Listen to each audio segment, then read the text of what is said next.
আসসালামু আলাইকুম। সিলেট স্টুডিও থেকে চ্যানেল এস সিলেট নিউজে সবাইকে স্বাগত জানাচ্ছি। সঙ্গে আছি জান্নাতুল নাজনীন আশা। শুরুতে জানিয়ে দিচ্ছি শিরোনামগুলো। সিলেটের উন্নয়নে সবাইকে ঐক্যবদ্ধ থাকতে হবে। চালিবন্দর শ্মশান কমপ্লেক্স উদ্বোধন অনুষ্ঠানে প্রবাসী কল্যাণ ও বৈদেশিক কর্মসংস্থান এবং শ্রম ও কর্মসংস্থান মন্ত্রী আরিফুল হক চৌধুরী। সাংবাদিক তুরাব হত্যার সাথে জড়িত সকলকে বিচারের আওতায় আনা হবে। সিলেট প্রেস ক্লাবে আলোচনা সভা, পদক বিতরণ অনুষ্ঠানে পররাষ্ট্র উপদেষ্টা হুমায়ুন কবির। সিলেট মহানগরের দক্ষিণ সুরমা এলাকার খোঁজারখলা পুকুরে অবশেষে শুরু হয়েছে বহু প্রতীক্ষিত উদ্ধার অভিযান। এবং জাস্ট হেল্প ফাউন্ডেশন ও সুরমা লায়ন্সের উদ্যোগে যুক্তরাজ্য প্রবাসী বিশিষ্ট সমাজসেবক, কমিউনিটি ব্যক্তিত্ব ও কাউন্সিলর জাহাঙ্গীর হক রাজকে দেওয়া হল সংবর্ধনা। শুনছিলেন শিরোনাম, এবারে বিস্তারিত। প্রবাসী কল্যাণ ও বৈদেশিক কর্মসংস্থান এবং শ্রম ও কর্মসংস্থান মন্ত্রী আরিফুল হক চৌধুরী বলেছেন, সিলেটের উন্নয়নের স্বার্থে ধর্ম বর্ণ নির্বিশেষে সবাইকে ঐক্যবদ্ধভাবে কাজ করতে হবে।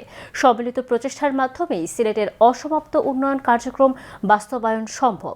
সিলেট সিটি কর্পোরেশনের উদ্যোগে নির্মিত চালিবন্দর মহাশ্মশান কমপ্লেক্স উদ্বোধন অনুষ্ঠানে প্রধান অতিথির বক্তব্যে তিনি এসব কথা বলেন। অনুষ্ঠানে বিশেষ অতিথির বক্তব্যে সিসিক প্রশাসক আব্দুল কাইয়ুম চৌধুরী বলেন, চালিবন্দর মহাশ্মশান কমপ্লেক্স শুধু একটি ধর্মীয় স্থাপনা নয়, এটি সিলেটের সাম্প্রদায়িক সম্প্রীতি, নান্দনিকতা এবং আধুনিক নগর উন্নয়নের একটি অনন্য সংযোজন। চালিবন্দর মহাশ্মশান সংস্কার ও সংরক্ষণ কমিটির আহ্বায়ক অ্যাডভোকেট বেদানন্দ ভট্টাচার্যের সভাপতিত্বে অনুষ্ঠানে বিশেষ অতিথি হিসেবে বক্তব্য রাখেন সিসিকের প্রধান নির্বাহী কর্মকর্তা মোহাম্মদ রেজাই রফিন সরকার, সিলেট মেট্রোপলিটন পুলিশের অতিরিক্ত কমিশনার মোহাম্মদ এনামুল হক, জেলা প্রশাসক মোহাম্মদ আবদুল্লাহ আল মামুন, সিলেটে নিযুক্ত ভারতের সহকারী হাই কমিশনার অনিরুদ্ধ দাস এবং রামকৃষ্ণ মিশন ও আশ্রম সিলেটের অধ্যক্ষ স্বামী চন্দ্রনাথানন্দ মহারাজ। স্বাগত বক্তব্য রাখেন শ্মশান সংস্কার ও সংরক্ষণ কমিটির ভারপ্রাপ্ত সাধারণ সম্পাদক মলয় পুরকায়স্থ। অনুষ্ঠানে আরও উপস্থিত ছিলেন বাংলাদেশ হিন্দু বৌদ্ধ খ্রিস্টান ঐক্য পরিষদ সিলেট মহানগর শাখার সভাপতি অ্যাডভোকেট মৃত্যুঞ্জয় ধর ভোলা, ইসকন বাংলাদেশের সহসভাপতি শ্রীমৎ স্বামী ভক্তি অদ্বৈত নবদ্বীপ মহারাজ, ভারতের সহকারী হাই কমিশনের second secretary Rajesh Bhatia, city কর্পোরেশনের সচিব মোহাম্মদ আশিক নূর সহ আরও অনেকে। প্রধানমন্ত্রীর পররাষ্ট্র বিষয়ক উপদেষ্টা হুমায়ুন কবির বলেছেন, জুলাই আন্দোলনে শহীদ এটিএম তুরাব আমাদের সকলের প্রেরণার উৎস। এই হত্যার সাথে জড়িত সকলকে বিচারের আওতায় আনার প্রতিশ্রুতি দেন তিনি। তুরাব হত্যার বিষয়ে সংসদে সরকারি ও বিরোধী দলকে সোচ্চার হবার পরামর্শ দেন তিনি। পুলিশের গুলিতে নির্মমভাবে নিহত সাংবাদিক এটিএম তুরাবের দ্বিতীয় শাহাদাত বার্ষিকী ও এটিএম তুরাব পদক প্রদান অনুষ্ঠানে প্রধান অতিথির বক্তব্যে তিনি এসব কথা বলেন। সিলেট প্রেস ক্লাবের আমিনুর রশিদ চৌধুরী মিলনায়তনে আয়োজিত অনুষ্ঠানে সভাপতিত্ব করেন ক্লাব সভাপতি মুক্তাবিসুন নূর। ক্লাবের সাধারণ সম্পাদক মোহাম্মদ সিরাজুল ইসলামের সঞ্চালনায় আয়োজিত অনুষ্ঠানে বিশেষ অতিথি হিসেবে বক্তব্য রাখেন সিলেট ৬ আসনের সংসদ সদস্য ও জেলা বিএনপির সাধারণ সম্পাদক অ্যাডভোকেট ইমরান আহমদ চৌধুরী, সিলেট উন্নয়ন কর্তৃপক্ষের চেয়ারম্যান রেজাউল হাসান কয়েসলুদি, সিলেট মহানগর জামায়াতের আমির ফখরুল ইসলাম ও সিলেট মহানগর বিএনপির সাধারণ সম্পাদক এমদাদ হোসেন চৌধুরী, সিলেটের অতিরিক্ত জেলা প্রশাসক সার্বিক সাইদা পারভিন। অনুভূতি ব্যক্ত করেন এটিএম তুরাব পদকের জন্য মনোনীত দৈনিক নয়া দিগন্তের ব্যুরো প্রধান আব্দুল কাদের তাপাদার। বন্যা পরবর্তী পরিস্থিতি সামাল দিতে ব্যস্ত হবিগঞ্জের লস্করপুর ইউনিয়নের কৃষকরা, চাইছেন সরকারি সহযোগিতা। রিপোর্ট করছেন আমাদের হবিগঞ্জ প্রতিনিধি সৈয়দ মোফাজ্জল সাদাত মুক্তা, ক্যামেরায় ছিলেন সিরাজুল ইসলাম জীবন। হবিগঞ্জের খোয়াই নদী একটি খরস্রোতা নদী। ভারতের ত্রিপুরা হতে নেমে আসা এই নদী অতিবৃষ্টির সময় ভয়াবহ রূপ ধারণ করে। সম্প্রতি হবিগঞ্জ সদর উপজেলার লস্করপুর ইউনিয়নের কালীগঞ্জ গ্রামে খোয়াই নদীর বাঁধ ভেঙে যায় পানির তোড়ে। ফলে ওই ইউনিয়নের প্রায় 17টি গ্রাম প্লাবিত হয়, ভেসে যায় কৃষকের স্বপ্ন। বনগাঁও, সুঘর, চরহামুয়া ও পার্শ্ববর্তী গ্রামগুলো সবজি চাষের জন্য প্রসিদ্ধ। এই অঞ্চলে বন্যা পরবর্তী পরিস্থিতি কাটিয়ে উঠতে হিমশিম খাচ্ছেন কৃষকরা। ওই এলাকার কৃষিতে নিবেদিত একজন উদ্যোক্তা হচ্ছেন আবদাল। হবিগঞ্জ সদর উপজেলার লস্করপুর ইউনিয়নের 18 বিঘায় রয়েছে তার সবজির মাঠ, আউশ ধানের জমি ও গবাদি পশুর খামার। সাম্প্রতিক বন্যায় তার ক্ষতি হয়েছে প্রায় 20 লাখ টাকার সবজি ও ধানের ফসল। ওই ফসলগুলোর মধ্যে ছিল শসা, ঝিঙ্গা, কুমড়া, বেগুন, মরিচ ও আউশ ধান। তিনি বলেন, খোয়াই নদী হতে বালু উত্তোলনের জন্যই এই বন্যা হয়েছে। খোয়াই নদী যে বাঁধ, মুষ্টিমেয় কয়েকজনের উপকার করার জন্য মাটি ড্রেজিং করে এখান থেকে বিক্রি করছে। অসাবধানতার কারণে আমাদের আজকে প্রায় আমরা 18 থেকে 22 লাখ টাকার মতো আমাদের সব মিলে ক্ষতির সম্মুখীন হব। তিনি আরো বলেন, সরকার যদি ভর্তুকি দিয়েও কৃষকদের সহযোগিতা করে তবে কৃষকরা উদ্বুদ্ধ হবে। কৃষকরা যদি ভর্তুকি দিয়ে যদি সহযোগিতা করেন তাহলে কৃষকরা উদ্বুদ্ধ হবে। একই এলাকার জহিরুল হক বলেন, বন্যায় মাঠ পর্যায়ে অপূরণীয় ক্ষতি হয়ে গেছে। এই ক্ষতি পূরণ করা খুব সহজে সম্ভব হবে না। ফলে এই বন্যার ফলে যেটা দেখা গেছে সেটা হচ্ছে যে পুকুরের মাছ, তারপর গবাদি পশুর যে বিভিন্ন খাদ্য, ঘাস, সেগুলো ভেসে গেছে। পাশাপাশি মাঠ ফসলের অপূরণীয় ক্ষতি হয়ে গেছে এবং এই ক্ষতি পূরণ করা খুব সহজে কৃষকদের পক্ষে সম্ভব হবে না। এছাড়াও এলাকাবাসী খোয়াই নদীর বাঁধ মেরামত করে বন্যা পরবর্তী পুনর্বাসনে এগিয়ে আসার জন্য সরকারের দৃষ্টি আকর্ষণ করেছেন। আমরা জেঙ্গা, বইটিয়া, শসা, তারপরে তোমার লাউ, পুঁইশাক আছে, অনেক কিছু, ফসল আর নাই, সব কিছু শেষ। একটা ফসলও বেচতাম পারছি না, সব নষ্ট হয়ে গেছে। হবিগঞ্জ সদর কৃষি অফিসের কৃষি কর্মকর্তা মাকসুদুল আলম জানিয়েছেন, এই বন্যায় 697 হেক্টর জমির আউশ ধান ক্ষতিগ্রস্ত হয়েছে। 131 হেক্টর জমির সবজি নষ্ট হয়েছে। তার মধ্যে রয়েছে 20 হেক্টর জমির দণ্ডায়মান সবজি। তিনি বলেন, সরকারের পক্ষ হতে কৃষি অফিস কৃষকদের পাশে রয়েছে। ইতিমধ্যে সার, বীজ ও অন্যান্য সুবিধা কৃষকদের মাঝে বিনামূল্যে বিতরণ করা হয়েছে। বর্তমান জাতীয় সংসদের মাননীয় হুইপ স্যার আলহাজ জি.কে. ঘোষ মহোদয়, উনি আমাদেরকে নির্দেশনা দিয়েছে যে এই বন্যায় ক্ষতিগ্রস্ত কৃষক ভাইদের জন্য পুনর্বাসনের যাতে উদ্যোগ নেওয়া যায় এবং সহযোগিতা করা যায়। কৃষি সার বিনামূল্যে বিতরণ করেছি, বৃক্ষের চারা বিতরণ করেছি, লেবুর চারা বিতরণ করেছি এবং শাকসবজির বীজ বিতরণ করেছি। বন্যায় সবকিছু ভাসি নেওয়ার পরও লস্করপুর ইউনিয়নের কৃষকরা স্বপ্ন দেখছেন আবারও নতুন করে ফসল ফলানোর। কৃষকদের এক ক্ষতি পুষিয়ে ওঠা অনেক কঠিন, তারপরও তারা চেষ্টা করছে ঘুরে দাঁড়াতে। সাদাত মুক্তা, চ্যানেল এস নিউজ, হবিগঞ্জ। সুনামগঞ্জের জগন্নাথপুর উপজেলায় এক কৃষককে মিথ্যা মামলা দিয়ে হয়রানি ও অপপ্রচার চালিয়ে সামাজিকভাবে হেয় প্রতিপন্ন করার অভিযোগ উঠেছে। সুষ্ঠু তদন্তের মাধ্যমে ন্যায় বিচার নিশ্চিতের দাবি জানিয়ে সংবাদ সম্মেলন করা হয়। সুনামগঞ্জের জগন্নাথপুর উপজেলার সৈয়দপুর সাহারপাড়া ইউনিয়নের পূর্ব বুতরাইল গ্রামের কৃষক নুরুল ইসলাম এই সংবাদ সম্মেলন করেন। লিখিত বক্তব্যে তিনি বলেন, এক প্রবাসী আমাদের বিরুদ্ধে সংবাদ সম্মেলনের মাধ্যমে বানোয়াট ও ভিত্তিহীন বক্তব্য দিয়েছেন। প্রকৃত ঘটনা হচ্ছে, একই এলাকার সাবরু মিয়ার ছেলে প্রবাসী আকিক মিয়া ও তার ভাই ফোরকান মিয়ার মধ্যে জায়গা জমি নিয়ে বিরোধ চলছিল। 2018 সালের 9 ডিসেম্বর হাবিবুর রহমান ও তার বোন রাহিমা বেগম তাদের 10 কেয়ার জমি তাদেরকে বর্গা চাষ করার জন্য দেন। এরপর থেকে প্রবাসী আকিক মিয়া ও তার সহযোগীরা তাদেরকে মিথ্যা মামলা দিয়ে হয়রানি করছেন। সম্প্রতি তার বিরুদ্ধে মিথ্যা অপপ্রচার চালিয়ে সামাজিকভাবে হেয় প্রতিপন্ন করা হচ্ছে বলে জানান নুরুল ইসলাম। তিনি ঘটনার সুষ্ঠু ও নিরপেক্ষ তদন্তের জন্য পিবিআই সহ বাংলাদেশ সরকারের নিকট দাবি জানান। সংবাদ সম্মেলনে শাহিন মিয়া, মোহাম্মদ মুহিবুর রহমান, মোহাম্মদ শরীফউদ্দিন, মোহাম্মদ সুমি মাহমুদ ও মোহাম্মদ গিয়াসউদ্দিন উপস্থিত ছিলেন। নিকট আকুল আবেদন জানাচ্ছি, আমাদেরকে হেয় প্রতিপন্ন করার জন্য আমাদের গ্রামের মৃত সাবরু মিয়ার পুত্র লন্ডন প্রবাসী আকিক মিয়া মিথ্যা তথ্য উপস্থাপনা করেন লন্ডনে। সুস্থ ও নিরপেক্ষ তদন্তের জন্য পিপিআই সহ বাংলাদেশ সরকারের নিকট আকুল আবেদন জানাচ্ছি। নিয়ে নিচ্ছি ছোট্ট একটি বিরতি, ফিরে এসে যা থাকছে। সিলেট মহানগরের দক্ষিণ সুরমা এলাকার খোজারখলা পুকুরে অবশেষে শুরু হয়েছে বহু প্রতীক্ষিত উদ্ধার অভিযান এবং জাস্ট হেল্প ফাউন্ডেশন ও সুরমা লায়ন্সের উদ্যোগে যুক্তরাজ্যের প্রবাসী বিশিষ্ট সমাজসেবক, কমিউনিটি ব্যক্তিত্ব ও কাউন্সিলর জাহাঙ্গীর হক রাজকে দেওয়া হলো সংবর্ধনা।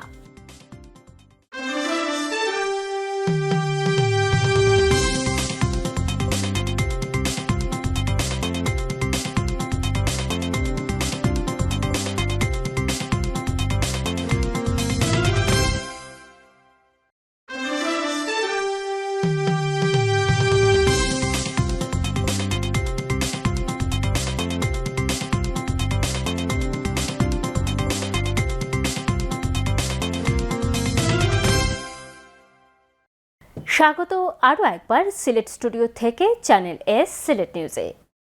সিলেট মহানগরের দক্ষিণ সুরমা এলাকার খোজারকলা পুকুরে অবশেষে শুরু হয়েছে বহু প্রতীক্ষিত উদ্ধার অভিযান।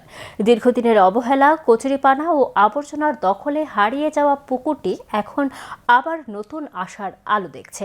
সিলেট সিটি কর্পোরেশনের উদ্যোগে আনুষ্ঠানিকভাবে পুকুর পরিষ্কার কার্যক্রম শুরু হয়। আধুনিক উইড হারভেস্টার মেশিন ব্যবহার করে পুকুর জুড়ে ছড়িয়ে থাকা কচুরিপানা ও আবর্জনা অপসারণ করা হচ্ছে। অভিযানস্থল পরিদর্শনকালে সিসিক প্রশাসক আব্দুল কাইয়ুম চৌধুরী বলেন, আমরা কারো দাবির প্রেক্ষিতে নয়, নিজেদের দায়িত্ববোধ ও দায়বদ্ধতা থেকে একের পর এক উন্নয়ন কাজ বাস্তবায়ন করে যাচ্ছি। কয়েকদিন আগে খোজারখলায় এসে পুকুরটির দুরবস্থা দেখে এলাকাবাসীকে উদ্ধারের আশ্বাস দিয়েছিলাম। আজ সেই কাজ শুরু করেছে। শুধু পরিষ্কার করেই থেমে থাকতে চায় না সিটি কর্পোরেশন। পুকুরটিকে ঘিরে একটি নিরাপদ ও নান্দনিক পরিবেশ গড়ে তোলার পরিকল্পনার কথাও জানান প্রশাসক। তিনি বলেন, পুকুরের চারপাশ দিয়ে হাঁটার ব্যবস্থা করা হবে। এলাকাবাসী এখানে নিরাপদে চলাচল করতে পারবেন, সময় কাটাতে পারবেন এবং এটি একটি ছোট্ট বিনোদন ও বিশ্রামের স্থানে পরিণত হবে। অভিযানকালে উপস্থিত ছিলেন সিটি কর্পোরেশনের প্রধান বর্জ্য ব্যবস্থাপনা কর্মকর্তা লেফটেন্যান্ট কর্নেল অবসরপ্রাপ্ত মোহাম্মদ একলিম আবেদিন, খোজারখলা পঞ্চায়েত কমিটির সভাপতি আজমল আলী, সাধারণ সম্পাদক শামীম আহমদ, দক্ষিণ সুরমা উপজেলা বিএনপির সাবেক সাধারণ সম্পাদক কোহিনুর আহমদ, 25 নম্বর ওয়ার্ড বিএনপির সভাপতি ইকবাল কামাল সহ আরও অনেকে।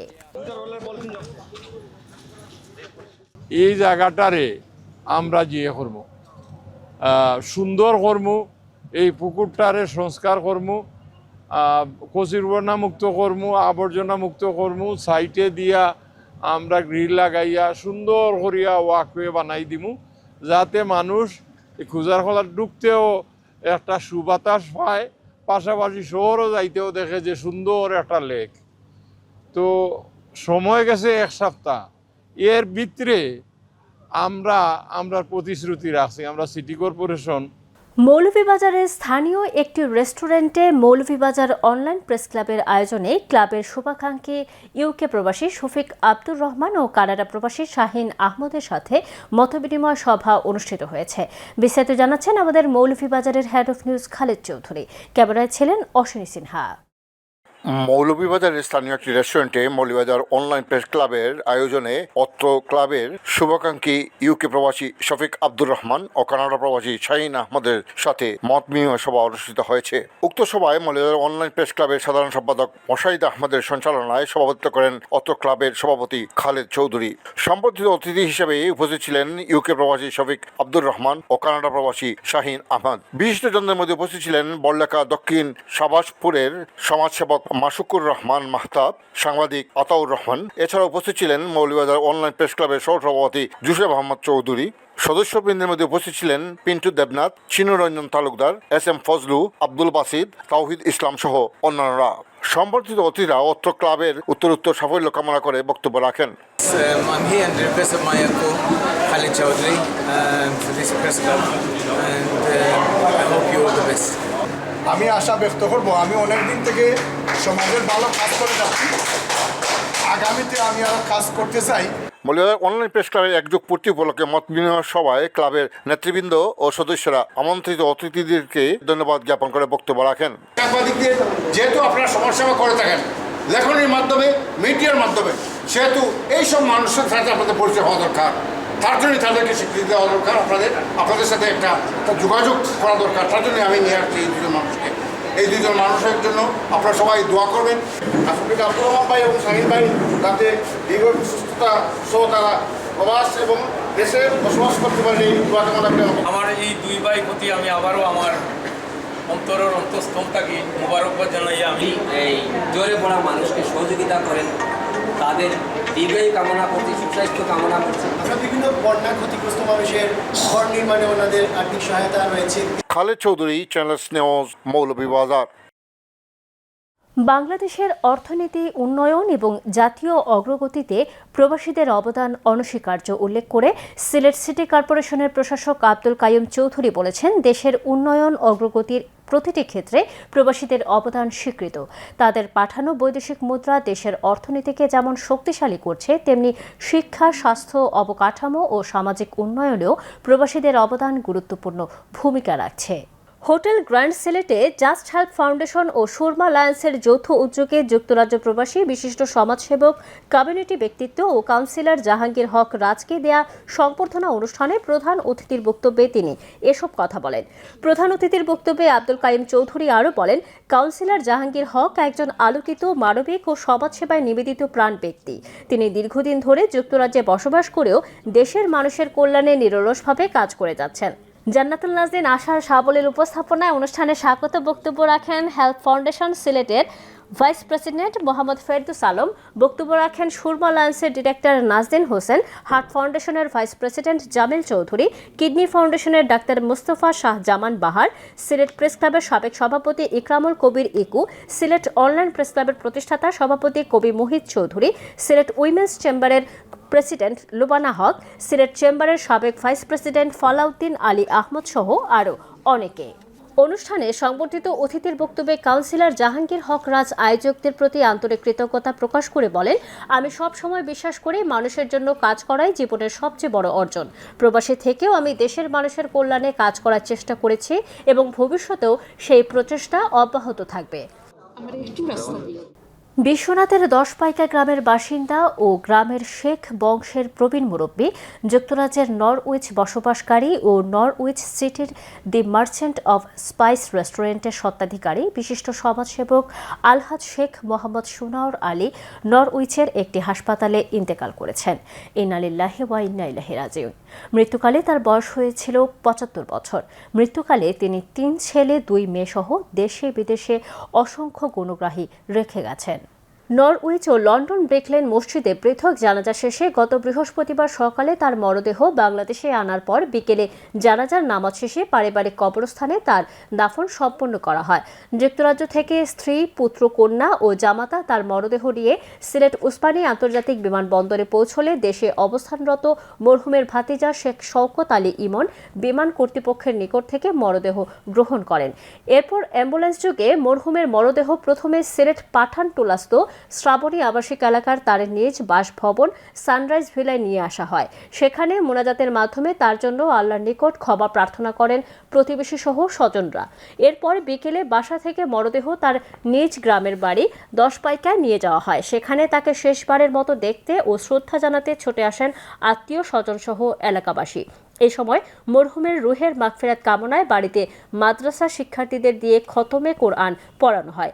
তারপর আলিম উলামা সহ সর্বস্তরের মানুষের উপস্থিতিতে এক দোয়া মাহফিল অনুষ্ঠিত হয়। পরে বিকেল 6:45 10 পাইকা আলিম মাদ্রাসা সংলগ্ন মোহাম্মদিয়া ঈদগাহ মাঠে জানাজার নামাজ অনুষ্ঠিত হয়। এতে ইমামতি করেন মাদ্রাসার সাবেক সভাপতি মরহুমের ভাতিজা শেখ শওকত আলী ইমন। এ সময় স্মৃতিচারণ করে বক্তব্য রাখেন ইউনিয়ন চেয়ারম্যান হাফিজ আরব খান, সাবেক চেয়ারম্যান নিজামুদ্দিন সিদ্দিকী, মাদ্রাসার সভাপতি আলহাজ মুখলিসুর রহমান, মাদ্রাসার প্রিন্সিপাল মাওলানা লুৎফুর রহমান, মাদ্রাসার প্রবীণ শিক্ষক মাওলানা আব্দুল খালিক সহ আরও অনেকে। আমি শেখ শওকত আলী, আমি আলহাজ মরহুম শেখ সুনাউল সাহেবের বাতিজা। উনি আমার চাচা, বড় চাচা। লন্ডনে একটি হসপিটালে, নরউইচ সিটির একটি হসপিটালে ইন্তেকাল করেছেন।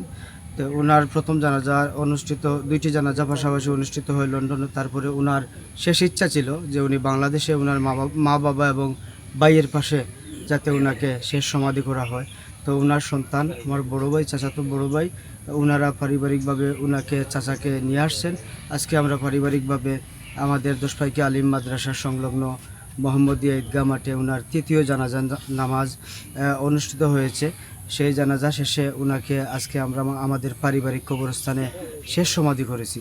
চাচার জীবনে যদি কাউকে কোনো কষ্ট দিয়ে থাকেন, তিনি ওনার দীর্ঘ জীবন প্রবাসে কাটিয়েছেন হিসাবে অনেক পরিচিত জন রয়েছেন। সামাজিক ব্যক্তিত্ব হিসাবে যদি কারোর সাথে কোনো ধরনের কষ্ট দিয়ে থাকেন আপনারা ক্ষমা করে দিবেন। আর চাচাকে যেন মহান রব্বে কারিম জান্নাতুল ফেরদাউসে সর্বোচ্চ মাকাম দান করেন, আপনাদের কাছে দোয়া চাই। চ্যানেলে সিলেট নিউজ আজ এ পর্যন্ত। সিলেট বিভাগের প্রত্যন্ত অঞ্চলের খবর জানতে চোখ রাখুন চ্যানেল এস এর পর্দায়। এতক্ষণ আমাদের সঙ্গে থাকার জন্য ধন্যবাদ। আল্লাহ হাফিজ।